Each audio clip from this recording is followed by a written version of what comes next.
Have you ever wondered why most deaths from cold occur at night? In the frozen lands of North America, where the wind can cut through your skin, a winter night could be the last for any careless traveler.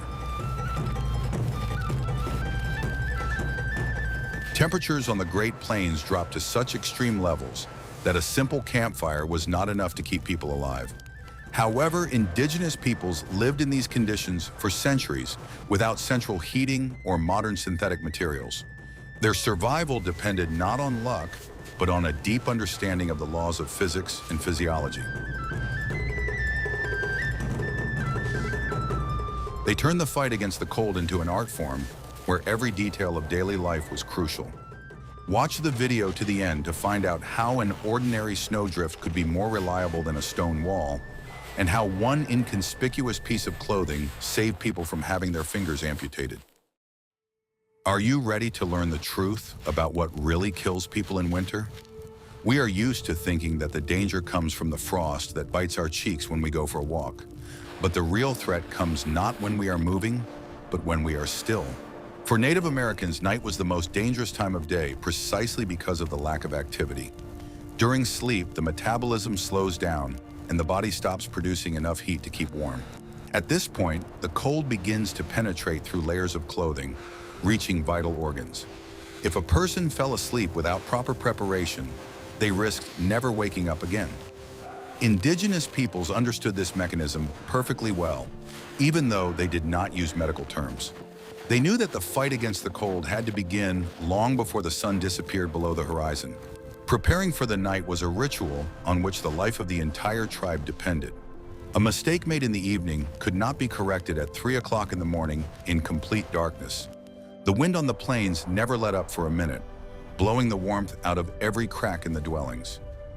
Every breath of icy air took away precious calories, which were the body's only fuel.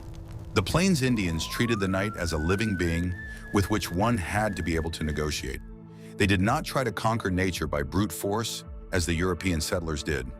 Their strategy was based on adaptation and the use of the characteristics of the environment. Cold was not perceived as an enemy, but as a state of the world to which one had to adapt. History knows many examples of well-equipped expeditions perishing where the locals felt comfortable. The difference was not in the quality of wool or the thickness of the walls, but in a systematic approach to spending the night. Survival was ensured by a set of measures working in unison. This applied to everything, from choosing a place to camp to the arrangement of people inside the dwelling. No detail was accidental. Everything had been refined through centuries of trial and error. Knowledge was passed down from generation to generation, accumulating new observations. Young warriors learned to sense the slightest changes in the weather that foreshadowed a particularly harsh night. Awareness of the dangers of the night cold fostered a special discipline within the tribe. No one went to sleep without making sure that the hearth was ready and the shelter was secure. This collective responsibility ensured that everyone would wake up in the morning. Human physiology is such that we lose control of our thermoregulation during sleep. Shivering as a protective reaction may not wake a tired hunter. Therefore, the protection system had to work autonomously, independently of the sleeper's consciousness. It was this passive protection that was the pinnacle of survival skills in the wild. The Indians created conditions in which the cold simply could not reach the body. It was an engineering problem solved with the help of leather, wood, and snow. I'm very interested to hear your point of view.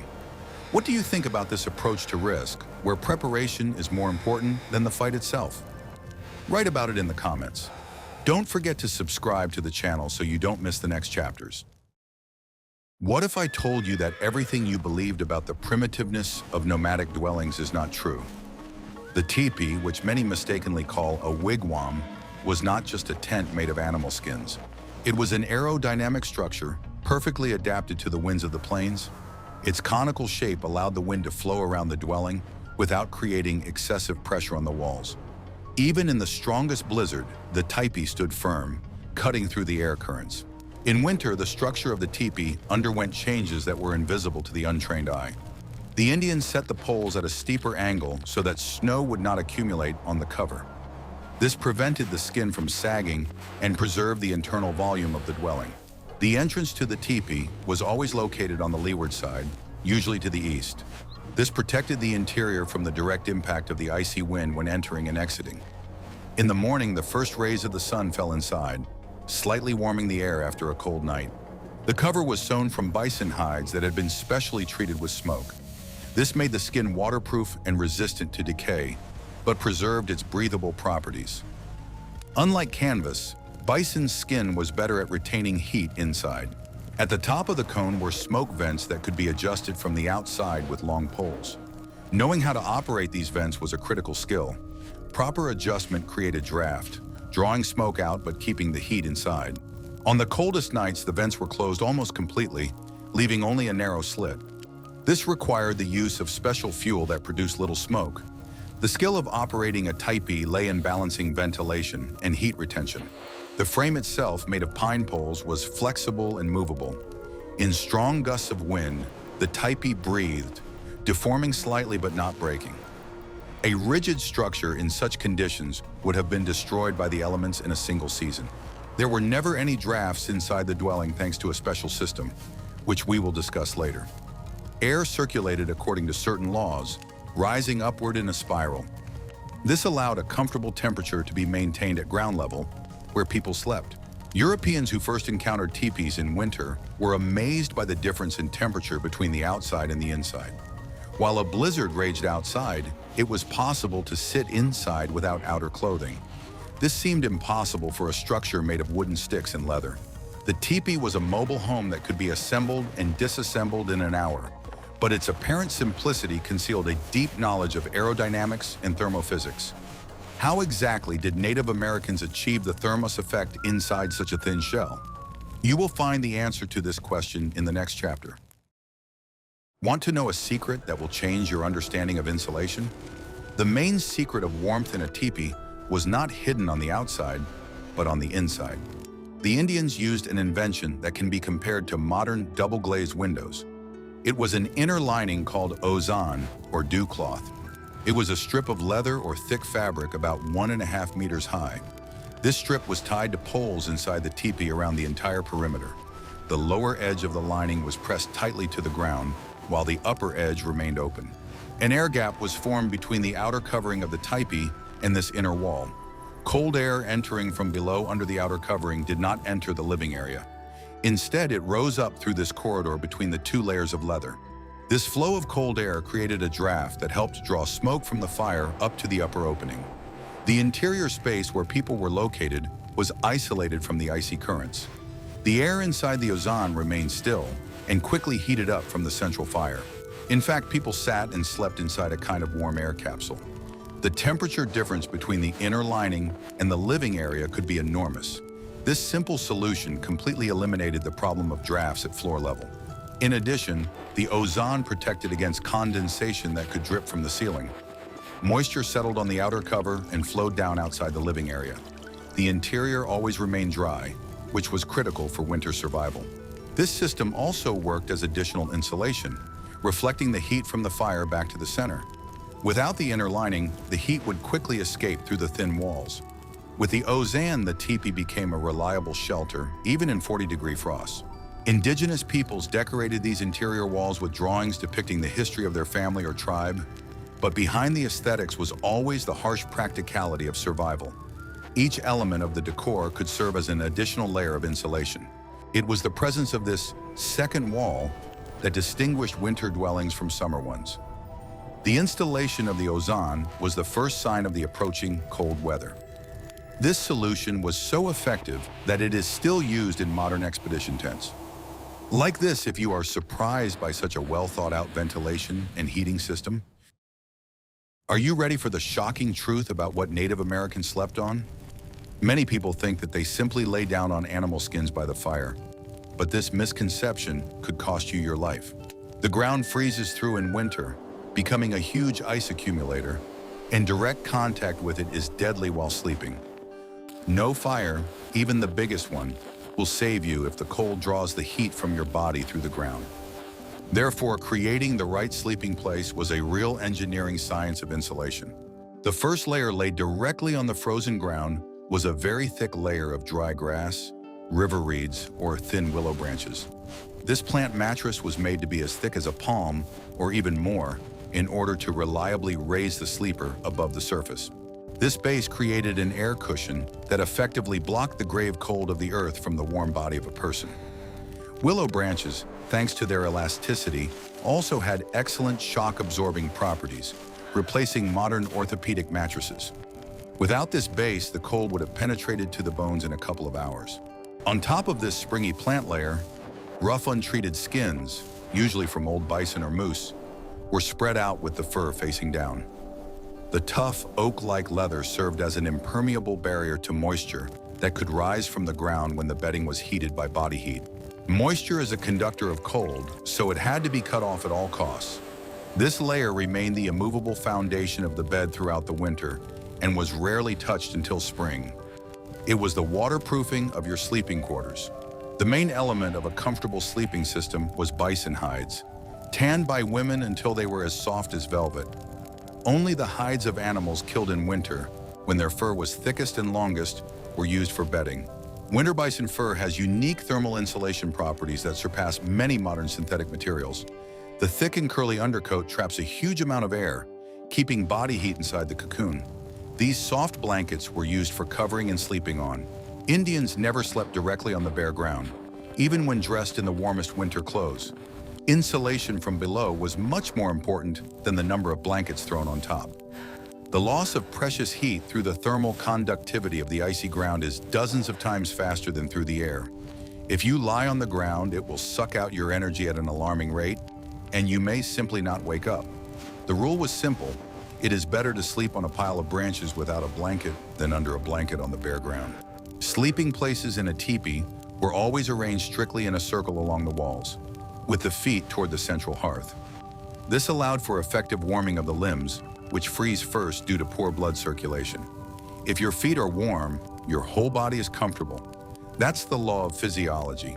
This radial arrangement also saved a lot of space inside the dwelling. It allowed a large family to be placed around a single heat source so that no one was left out. Tightly rolled bundles of spare clothing or leather bags stuffed with soft items or moss were used as pillows. It was important to keep your head above the level of the coldest air, which, being heavy, accumulates near the floor. Even a small elevation of the head by 10 to 15 centimeters played a huge role in preserving warmth and lung health. Breathing in the icy dust that accumulated at the bottom was harmful. Special attention was paid to covering children and the elderly, whose heat exchange is weaker than that of adult men. For them, they created a kind of multi-layered fur cocoon where they could sleep huddled close together. Young warriors often sacrificed their comfort and gave their best skins to those who were weaker and more vulnerable. Sleeping together was the norm for survival. People warmed each other with their bodies. Loneliness in bed in winter was an unaffordable luxury. Surprisingly, such well-arranged beds were so warm that people often slept with minimal clothing or completely naked. This allowed the skin to breathe and prevented overheating and dangerous sweating under heavy skins. Moisture released during sleep in the cold would turn into an icy crust by morning, which is a sure way to get hypothermia. Therefore, it was safer and more hygienic to sleep undressed in a fur envelope. Furs work best when in contact with the body, but even the warmest and softest bed would become a useless ice trap if the fire inside the dwelling went out. In the next chapter, you will learn how the Indians kept warm all night without waking up every hour. The fire inside a teepee was radically different from the pioneer campfire we are used to seeing in the woods or in movies. It was not a huge roaring torch throwing out sparks, but a small, almost toy-like, but carefully controlled source of heat. A large fire would create too much draft, literally sucking all the warm air out through the smoke hole. In addition, high flames could set fire to the dry skins of the dwelling. The trick was to get maximum heat with minimum flame. For nighttime heating, only hardwoods were used, which burned slowly, hotly, and evenly. Aspen or poplar, although available, burned too quickly and produced many dangerous sparks that could set the beds on fire. Flying sparks in a confined space full of firs and dry grass are a recipe for disaster.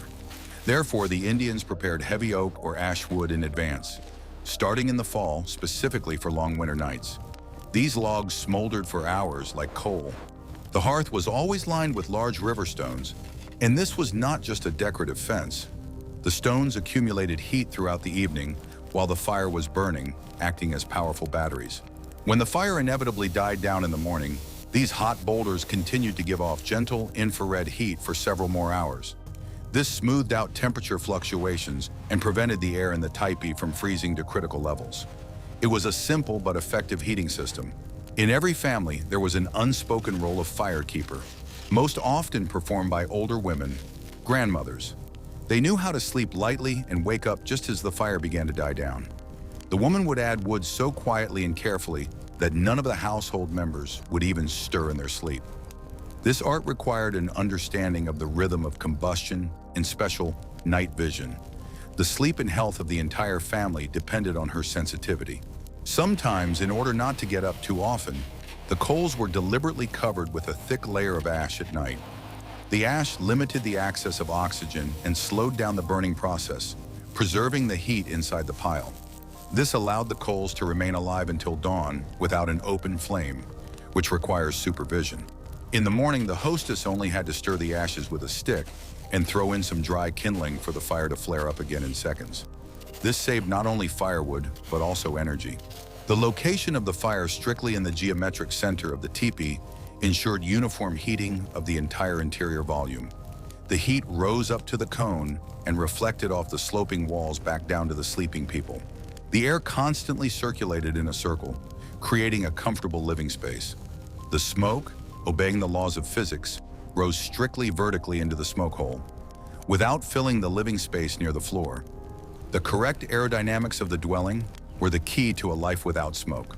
Dry bison dung, known as chips, was also used to ignite and maintain an even heat. Unlike firewood, it smoldered very slowly, producing no flames but creating a dense, steady heat. This combustion was similar to the smoldering of peat or high-quality charcoal. On treeless plains where every log was worth its weight in gold, this fuel was absolutely indispensable. Stocks of dry chips were kept specifically for nighttime heating. In particularly severe crackling frosts, it was customary to use hot stones directly in bed. Smooth river stones were heated by the fire, then tightly wrapped in a piece of thick leather or an old moccasin. This bundle was placed at the feet of the sleeper under a fur blanket. It was an ancient but incredibly effective heating device that kept the heat until almost morning. Warm feet guaranteed a good night's sleep, even when the temperature in the room was below freezing. Fire was the heart of the home in both the literal and figurative sense, and its complete extinction in winter was perceived as a disaster. Therefore, a strategic supply of dry firewood and kindling was always kept inside the tepee, right at the entrance. The wood had to be dry and warm so that it would ignite instantly in any critical situation. This ensured that fuel would be available at any time, even if a blizzard was raging outside and it was impossible to go out. But external heat alone is not enough. The body must warm itself from within. The secret that will change your life is that food is also a source of warmth, and one of the most powerful ones at that. In winter, the Indians' diet changed dramatically, adapting to the harsh conditions of the environment. Light plant-based foods, typical of summer, gave way to foods with enormous energy density. To survive the long cold night, the body had to work like a furnace burning fuel. If you don't throw coal into the furnace, it will go out, and the same thing happened to the body. The basis of the winter diet and a true miracle of food technology was pemmican, a mixture of dried meat and fat. It was a concentrated source of energy that could be stored for years without refrigeration, without losing its properties. Bison meat was dried to a rock-hard state, ground into powder, and poured over with hot melted fat. The fat in pemmican was not just a binding agent, but the main fuel. It provided the energy needed to generate heat during many hours of sleep. The Indians tried to eat very heavily before bedtime, loading their stomachs with work for the whole night. This completely contradicts modern diets, but in terms of survival, it was a necessity. The process of digesting heavy fatty food is a chemical reaction that releases heat. This process, called thermogenesis, raised the body temperature from within for several hours. A full person is a warm person. The evening meal always included rich hot broths, which were drunk before going to bed. Meat and hot stones were thrown into a pot of water to make a thick, fatty drink. Liquid hot food quickly warmed the stomach and distributed warm blood to the limbs. This helped the muscles relax, calmed the shivering, and allowed them to fall asleep quickly despite the piercing cold. The broth also restored the balance of salts lost during the day. Particular attention was paid to the consumption of bone marrow from the tubular bones of large animals. This product was considered a delicacy and was incredibly rich in pure calories and vitamins. Hunters knew very well that it was fat, not lean muscle meat. That was the key to survival in the bitter cold. Eating only lean meat in winter was dangerous, as it could lead to protein poisoning and exhaustion. Fat was the currency of life. Water also played a critical role, as a dehydrated body loses its ability to regulate temperature and freezes faster. Snow was melted in leather bags or wooden bowls by throwing hot stones onto it. Drinking cold water or eating snow in winter was strictly forbidden, especially for children. The body would have to expend precious energy, which was already in short supply, to heat the icy water inside the stomach. Water was only drunk warm. Food supplies were stored inside the tepee in special boxes or on high platforms outside the camp. This protected precious provisions from ubiquitous rodents and large predators, such as wolves and bears. Losing pemmican supplies in the middle of winter was equivalent to a death sentence for the entire family. Therefore, the storerooms were guarded as carefully as the children. Food always had to be on hand to replenish strength at any moment. Even small children were given pieces of pure fat before bedtime on the coldest and windiest nights. This helped their small bodies, which cool down quickly, to regulate their temperature until morning. An intuitive understanding of biochemistry and metabolism saved lives where there were no doctors or warm radiators. Mothers knew that a fatty dinner was the best protection against nighttime colds. Such a high-calorie diet required an active lifestyle during the day to burn off the enormous calories consumed. Hunters and women were constantly moving and working, and no one was at risk of becoming overweight. But it was the nighttime warming due to slow digestion that was the main purpose of a fatty dinner. Without this internal fire, no warm skins could keep the body warm until dawn. In the next chapter, you will learn how the social structure of the tribe helped physical survival at night. On harsh winter nights, the concept of personal space and privacy took a back seat.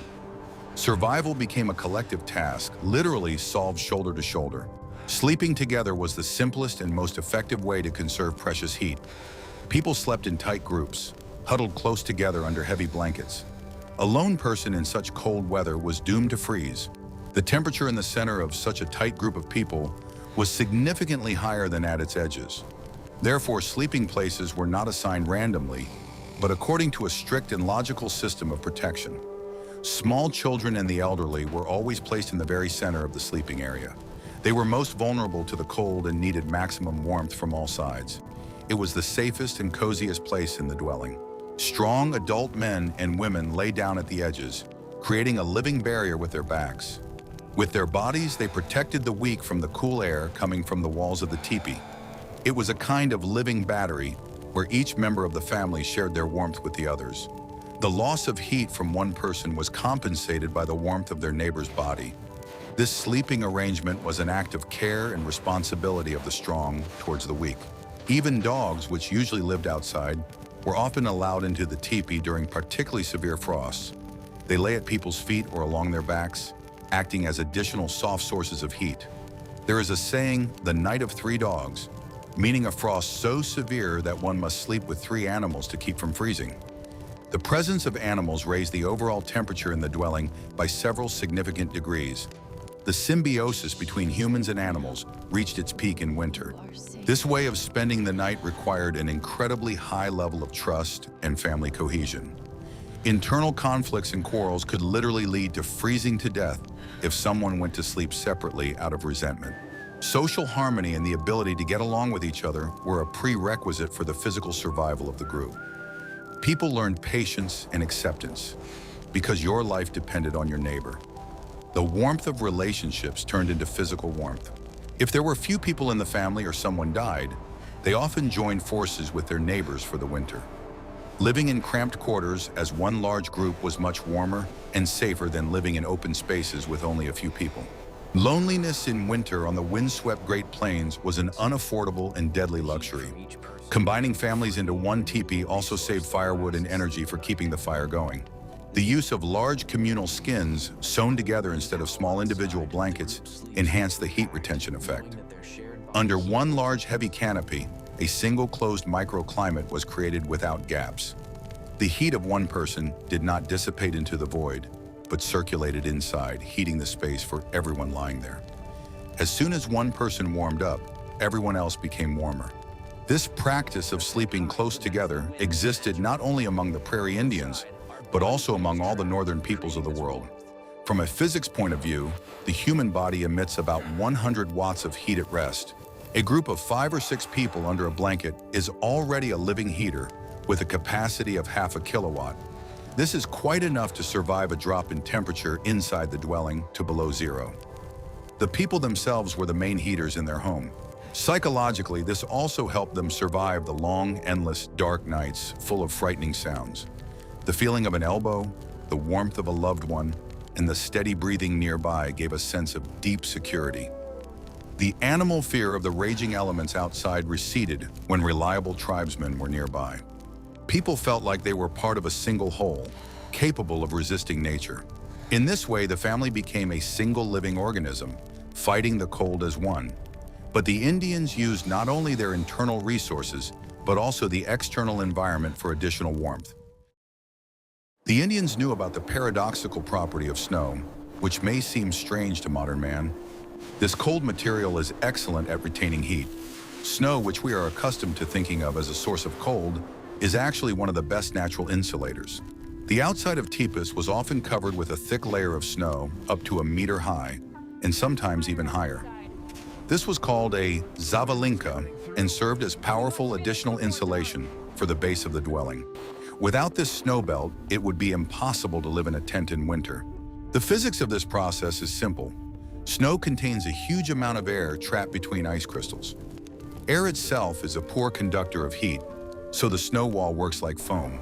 The snow wall blocked the icy wind that always tried to blow under the bottom edge of the teepee's leather cover.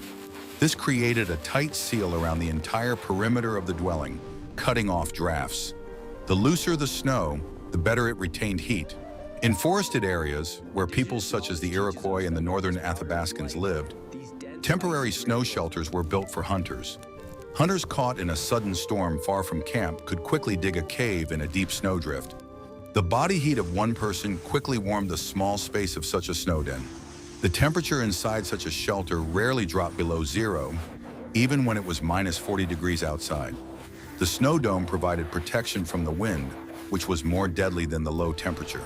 To insulate the teepees, they also used spruce or pine branches, laying them on top of the snow mound. This was done to prevent the snow from melting from the heat coming through the leather walls from the inside. If the snow began to melt, it turned into ice, which lost its insulating properties. The layer of spruce branches acted as a buffer, keeping the snow structure loose and effective. The structure became monolithic and completely windproof. At the same time, it was critically important to ensure that the thick layer of snow did not block the ventilation holes and air access. If the flow of fresh oxygen stopped, the people inside could quietly suffocate from the smoke of the fire. Carbon monoxide was an invisible enemy, more dangerous than the cold. The balance between maximum insulation and necessary ventilation was strictly maintained and checked every evening. Life depended on the correct movement of air. The northernmost tribes sometimes built covered passages between dwellings, dug directly into the snow.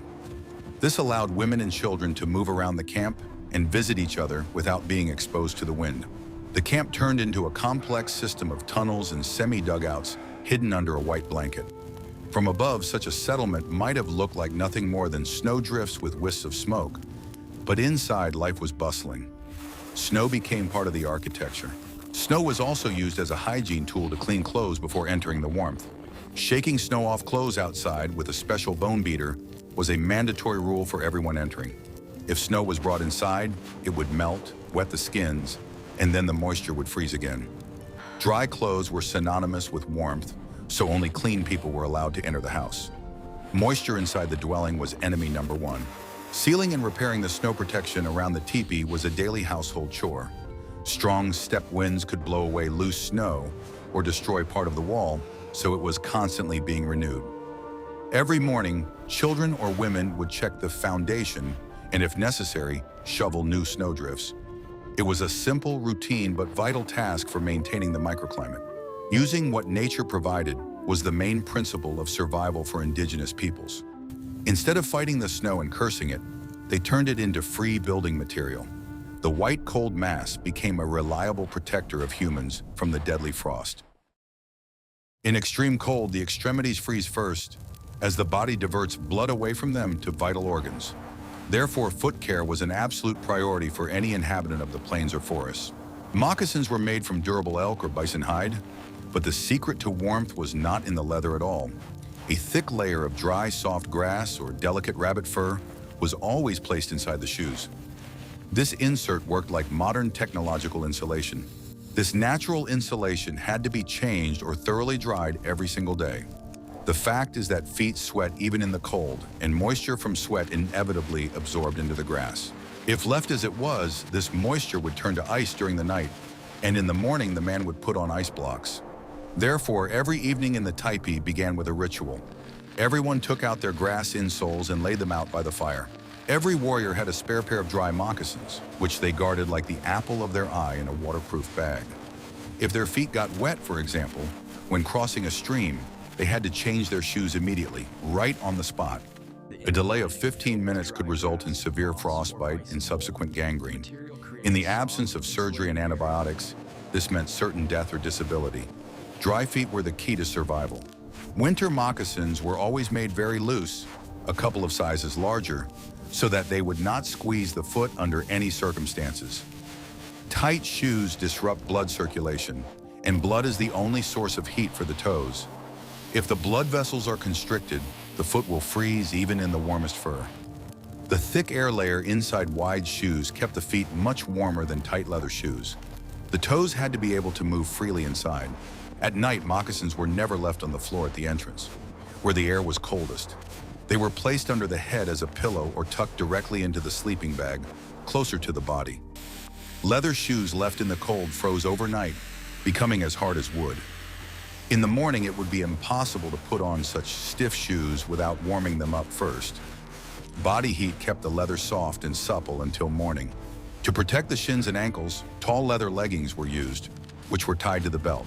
They were pulled over the moccasins, covering their upper edge and creating a secure lock.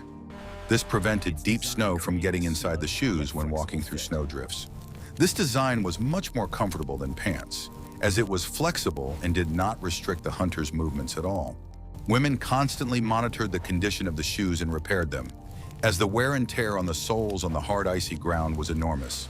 The slightest hole or torn seam could let snow in and cause serious injury from the cold. A needle, awl, and tendons for sewing were always at hand for the lady of the house. Shoe repair was a never-ending process on which a man's ability to obtain food depended. For extra protection, not only the shoes themselves were greased on the outside, but often the feet as well. A layer of bear or goose fat on the skin created a protective film and reduced heat loss from the body. This simple but unpleasant technique allowed people to keep their toes warm for much longer. The fat also protected the skin from cracking and drying out in the wind. The culture of careful foot care was instilled in children from an early age. Children knew that wet or cold feet were a warning sign that could not be ignored for a second. It was a strict discipline of self-preservation brought to automaticity by generations of ancestors. Did you know that the most dangerous enemy in a winter camp was not the cold, but your own mind? Survival is not only about physics and insulation, but also, to a large extent, psychology. The long winter nights when the sun was hidden for most of the day could drive you mad with their darkness and forced isolation.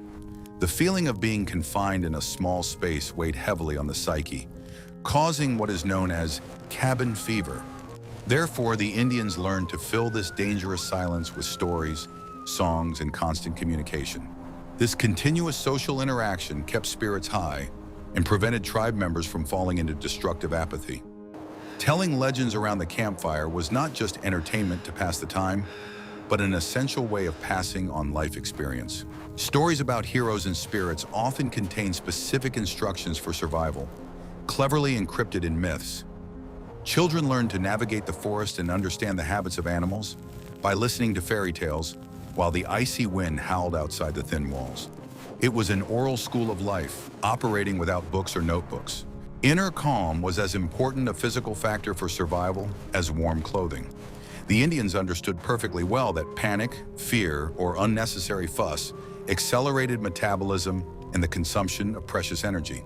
When a person is nervous, they burn calories in vain, which could be fatal when food is scarce.